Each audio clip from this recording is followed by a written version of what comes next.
그 남자는 매일 밤 죽은 개에게 밥상을 차려주고 있었습니다. 마을 사람들은 처음엔 그저 미친 사람이라 여겼습니다. 해가 지고 골목 끝 초가집에 등불이 켜지면 남자는 어김없이 작은 밥상을 마루에 올렸습니다. 따뜻한 밥 한 그릇, 국 한 사발, 그리고 고기 몇 점이었습니다. 이상한 것은 그 밥상이 사람을 위한 크기가 아니라 개 한 마리를 위한 높이로 낮게 놓인다는 것이었습니다. 그의 이름은 만석이었습니다. 만석은 젊은 시절부터 개 한 마리와 함께 살았습니다. 누렁이라는 이름의 늙은 개였습니다. 누렁이는 만석이장에 갈 때도, 밭에 갈 때도, 비 오는 날, 한 길을 걸을 때도 늘 한 발짝 뒤에서 따라왔습니다. 하지만 어느 겨울밤, 누렁이는 사라졌습니다.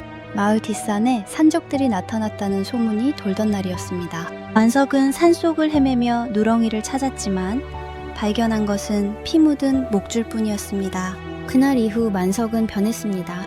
그는 누구와도 말을 섞지 않았고 장에도 가지 않았으며 밭일도 겨우 했습니다. 그리고 매일 밤이면 죽은 누렁이의 밥상을 차렸습니다. 사람들은 수군거렸습니다.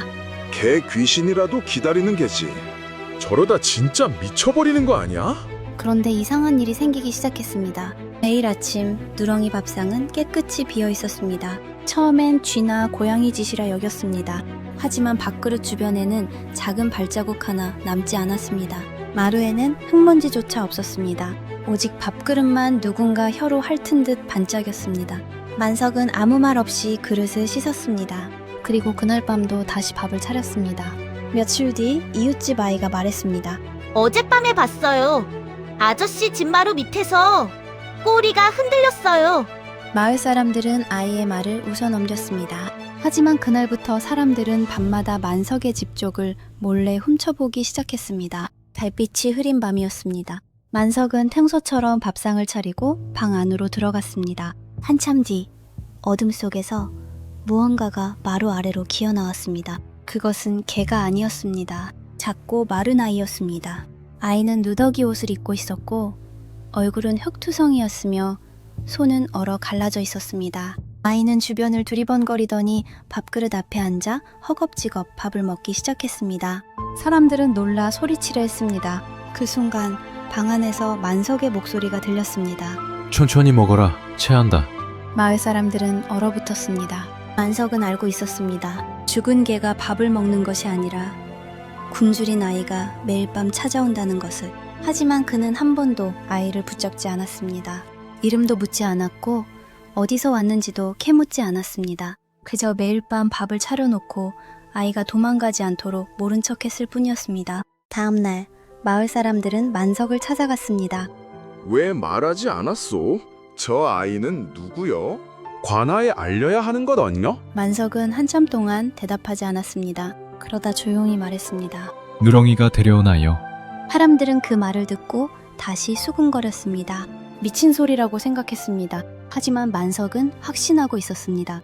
누렁이가 사라진 뒤 처음 밥상이 비던 날, 그는 마루 밑에서 작은 울음소리를 들었습니다. 개가 낑낑대는 소리 같기도 했고 아이가 흐느끼는 소리 같기도 했습니다. 그날 밤 만석은 문틈으로 아이를 보았습니다. 아이는 밥을 먹으며 계속 중얼거렸습니다. 누렁아. 만석은 그제야 알았습니다. 누렁이는 죽기 전 산속에서 이 아이를 만났던 것이었습니다.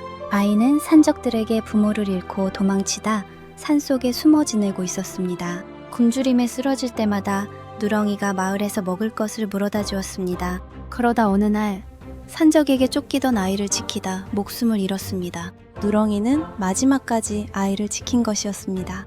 만석은 그 뒤로 밥상을 차렸습니다.